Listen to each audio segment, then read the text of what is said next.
This is Crimson Muckwader. It's a simple piece. It's innocuous, low to the ground. It's a red lizard in a swamp. Apart from the gentle ripples near its hind legs, there's very little action here. It's quiet. It's also weirdly enough one of my all-time favorite pieces of magic art. I've been trying to reconcile this for as long as I've been playing the game. I mean, of all the extravagant illustrations of dragons and warriors and creatures high fantasy, why this little lizard? Part of me will never really know why I like something. Art is subjective and picky in particular like that. You like what you like, and sometimes no amount of analysis or argument could convince you otherwise. A greater part of me has a better answer now after spending much more time with this piece and with Steven Belledin's work as a whole. Crimson Muckwader is enjoyable to observe in much the same way something like Planet Earth is to watch and black coffee is to drink. The colors are rich and earthy, the subject matter is familiar and not completely far-fetched, and amidst the visually intense and action-packed spell-slinging world that is magic, this little amphibious fellow can ground you, bring you back to the real, give you a sense of the world it inhabits. The art of Steven Belledin is like that. It's methodical and objective and understated, and today we're going to slow down and survey it. Steven Belledin was raised in Pennsylvania, a woodland state with a rich history of illustration. Home of the Brandywine School, Belledin considers Howard Pyle and N.C. Wyeth among some of his greatest influences. These illustrators laid the foundation for the storybook style of late 19th century novels like Robin Hood and Treasure Island, and would inspire generations of aspiring artists well into the modern day. Belledin also admires Gregory Manchis and Michael Whelan, two living artists who belong to the greater genre of imaginative realism. After 4 years at Brooklyn's Pratt Institute in New York, and a trip to Seattle to market himself to Magic's art directors, Belledin would begin to dip his toe into this genre too. Now, imaginative realism is a term that comes up often when discussing magic artists, and I would like to spend a minute to define it now. It may be that you've seen or read James Gurney's guidebook bearing the same name. Imaginative realism, in his mind, is painting something that does not exist. A still life of a skull, for example, is its antithesis. You have the reference right in front of you when you sit down to draw, and you're free to manipulate it as you see fit by changing the lighting and the orientation at will. But what if you want to illustrate dinosaurs roaming about a city marketplace, as he does in Dinotopia, or, as is often the case in magic, a dragon destroying an Abzan citadel with its breath weapon made of light? That's a bit harder to capture in a reference photo, and thus requires mastery of the first half of the term's namesake. Taking this idea a step further, Patrick Wilshire, in his essay The Reality of Imaginative Realism, states, "The genre of imaginative realism covers not just what an artist can't see, but subjects that no one has ever seen or will ever see.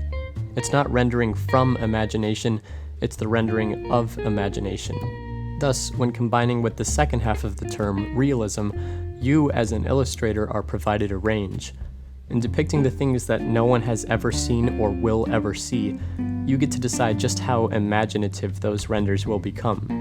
And while it's a matter of taste, sometimes leaning too far into the unreal can lead to cold and disjunct pieces of art. This is the first reason for which I admire Steven Belledin's work. He starts each piece from the realist end of the spectrum. See, his work reminds me of Jean-François Millet, who himself was part of the 19th century French realism movement. Millet's portraits of peasants, his panoramas of the barren countryside, his deep browns and yellows, and his objective eye for the harsh earth came together as a response to the glorification of romanticism.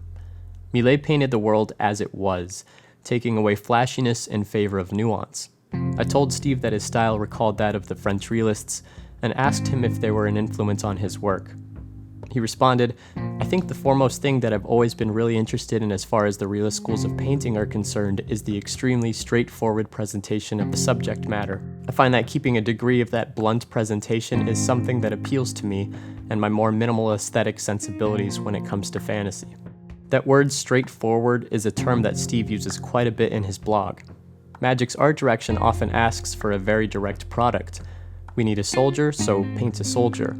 But how you handle that request is, again, a mixture of various levels of the imaginative and the real. Let's look at Floodtide Serpent to see what I mean. The art description called for the classic trope of a sea monster destroying a shoreside town. You'll notice first here how much equal space Belledin gave to both the town and the serpent. This is just as much a detailing of the creature as it is the city. We see a couple of ancient Greek temples, some cypress trees, and a few citizens scattered across the scene. We also see the monster's little teeth, its slimy skin, and thanks to the end of its tail emerging from the water, we have a sense of its size. The piece is balanced and doesn't rely on any special effects to sell the movement. Now think about our perspective here. Presumably we're tucked away into the city, but we don't take the first-person viewpoint of a citizen. We also aren't looking up at the monster from below, which would exaggerate its size.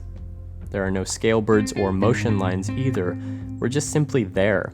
And it's this objective presentation of a rather dramatic scene that really sticks with me when I look at Belledin's artwork. It reminds me quite a bit of the work of my favorite director, Paul Thomas Anderson. PTA is known for his slow pacing, his drama, his wonders. He's very good with dialogue and characters and cares about the traditions of cinema as an art form. More specific to this study is his camera work. The camera in his films takes a neutral stance. If it's not stalking his protagonists, it's firmly placed on a tripod with one job: to observe. It's just there. No tricks, no embellishing. It sits down and slowly eats film. Its role is to let you live inside a scene. The same thing is going on here. Belledin, in a sense, put up a tripod and invited us to observe the attack as is. To help compose the scene, he researched the amount of water that whales displace when they breach and scaled it accordingly as to not overdo the waves. His serpent isn't overly decorated or menacing, it's believable. It looks like a big fish that's doing what big fish do. The town is believable too. It looks like the land that inspired the set. Go to the Isles now and you'll find those same terracotta roofs and mossy granite cliffs. Now, the colors here are a little brighter than Steve's usual palette, which I think work well with the Mediterranean aesthetic of Theros. Looking at his portfolio holistically though, you can see Steve tends towards the deeper tones, dark greens, browns, blacks, and violets, which lend well to his organic approach. It wouldn't make much sense, for example, to lean deep into the real world as a point of departure for your work, then paint your creatures with pastels or neons. Jesper Eising's world is full of whimsy, and thus his colors demand a much lighter and vibrant palette. Steve's world is grounded and earth-like, and his choice in paint matches his approach. Maybe his most realistic renders come from his cycle of basic lands in Theros. This plains reminds me of running around the foothills in Boulder, Colorado, and could easily find a spot on the wall in the downtown art museum. There's no magic here. His forest is similar. We have a giant olive tree that centers our focus and places us in Greece with restraint. The light is gentle and it reads great on a card. Extending further into Khans of Tarkir was Armament Core, another one of my favorites for its unique composition within the context of that block.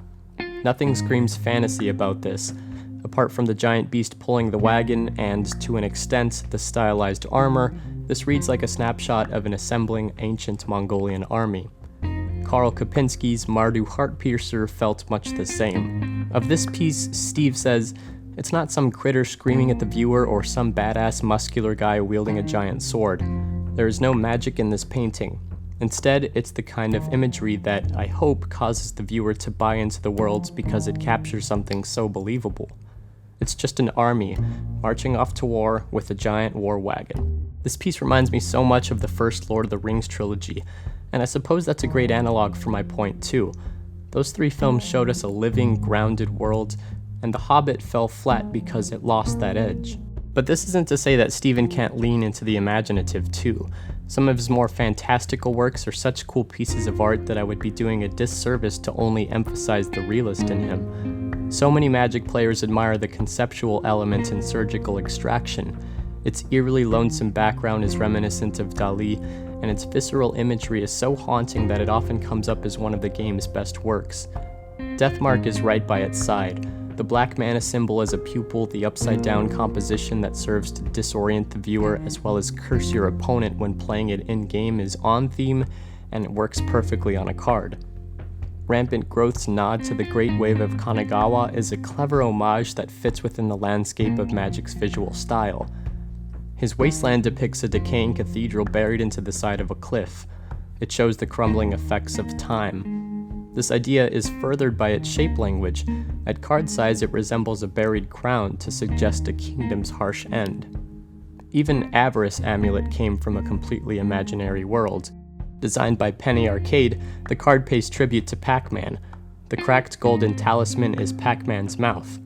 Pellets mark its rim, and in between the dots are the shapes of the game's ghost, now blue because Pac-Man has just eaten one of the bigger pellets. And I would be remiss as well to not touch upon Steven's dragons.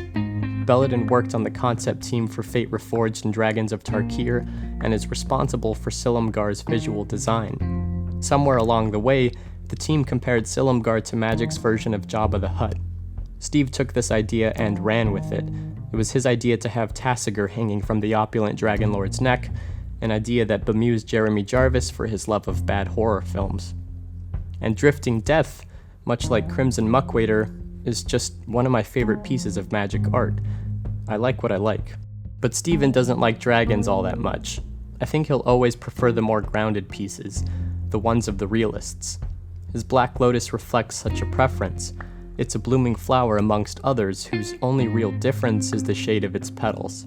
It's not glowing or swirling with mystical energy, it's just there, like a lizard in a swamp.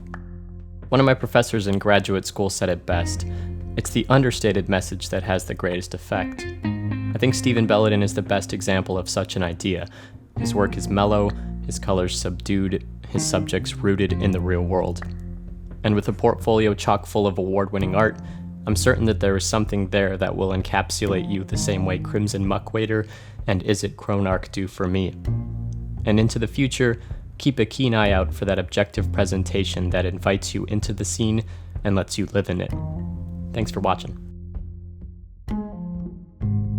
This channel is a proud partner of Card Kingdom. Use affiliate code STUDIES to help support the show. A very special thank you to Steven Belledin for allowing me to do the research for this video and produce it, but also for giving me his time for that small interview I sent over. Thank you, Mr. Belledin. Very much appreciated.